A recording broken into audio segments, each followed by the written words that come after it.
মধ্যপ্রাচ্যের চলমান যুদ্ধের উত্তাপ এখন এসে ঠেকেছে মার্কিন সেনাদের পকেটে থাকা মুঠোফোনগুলোতে। আধুনিক প্রযুক্তির যুগে সামাজিক যোগাযোগ মাধ্যমের অবাধ বিস্তার আর লাইভ ভিডিও আপলোড করার প্রবণতা কিভাবে খোদ পরাশক্তি আমেরিকার সামরিক নিরাপত্তার জন্য বুমেরাং হয়ে দাঁড়িয়েছে তারই এক চাঞ্চল্যকর চিত্র উঠে এসেছে সম্প্রতি। যুদ্ধক্ষেত্রের এমন এক বাস্তবতায় যুক্তরাষ্ট্র ও ইরানের চলমান সংঘাত এক নতুন মোড় নিয়েছে। গত ২৮ ফেব্রুয়ারি থেকে যুক্তরাষ্ট্র ও ইসরায়েলের যৌথ সামরিক আগ্রাসনের শিকার হয়ে মধ্যপ্রাচ্য এখন রণক্ষেত্র। এই দীর্ঘ সংঘাতে ইতোমধ্যে ১৮ জন মার্কিন সেনা নিহত এবং ৬ শতাধিক সেনা আহত হয়েছেন।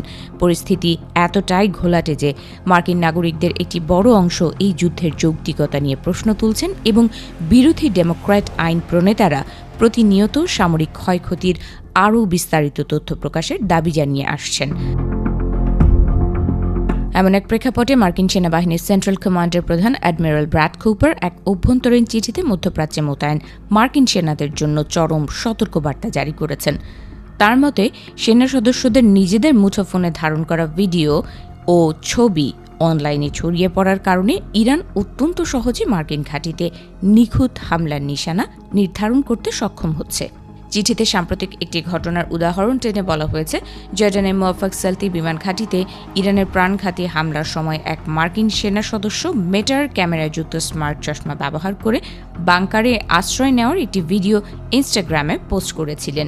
এই ধরনের দৃশ্য বা তথ্য অনলাইনে প্রকাশের মাধ্যমে মূলত অজান্তেই ইরানের হয়ে বিনামূল্যে যুদ্ধের ক্ষয়ক্ষতির মূল্যায়ন সম্পূর্ণ করে দেওয়া হচ্ছে। অ্যাডমিরাল কুপার আরও স্পষ্ট করে উল্লেখ করেন যে ইরান কেবল অস্ত্র ছুঁড়েই ক্ষান্ত হচ্ছে না, বরং তাদের নিক্ষিপ্ত ক্ষেপণাস্ত্র বা ড্রোন লক্ষ্য করে কত দূরে পড়ল বা ফাঁকা রানওয়েতে আঘাত হানল কিনা তা বুঝতে তাদের এই অনলাইন ভিডিওগুলো দারুণভাবে সাহায্য করছে। ফলাফলস্বরূপ এই তথ্যগুলো প্রতিপক্ষ বাহিনীর জন্য পরবর্তী সময়ে আরও নিখুঁত ও ভয়াবহ হামলা চালানোর পথ প্রশস্ত করে দিচ্ছে। এই অপারেশনাল নিরাপত্তার যুক্তিতে জর্ডানের মতো ঘন ঘন হামলার শিকার হওয়া দেশগুলোতে মোতায়েন কিছু মার্কিন সেনাকে অতি দ্রুত তাদের মোবাইল ফোন জমা দেওয়ার নির্দেশ দেওয়া হতে পারে বলে জানা গেছে। শুধু জর্ডান নয়, পুরো মধ্যপ্রাচ্য অঞ্চলেই একই ধরনের কঠোর ব্যবস্থা গ্রহণের বিষয়টি বর্তমানে মার্কিন সামরিক কর্তৃপক্ষের সক্রিয় বিবেচনায় রয়েছে।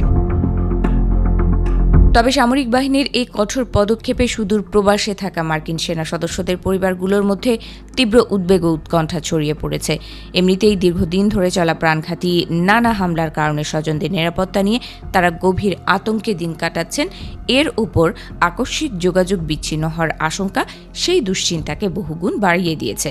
পেন্টাগন এবং সেন্টকমের মুখপাত্র অবশ্যই পদক্ষেপকে কেবল অপারেশনাল নিরাপত্তা বজায় রাখার একটি অনিবার্য কৌশল হিসেবেই দেখছেন।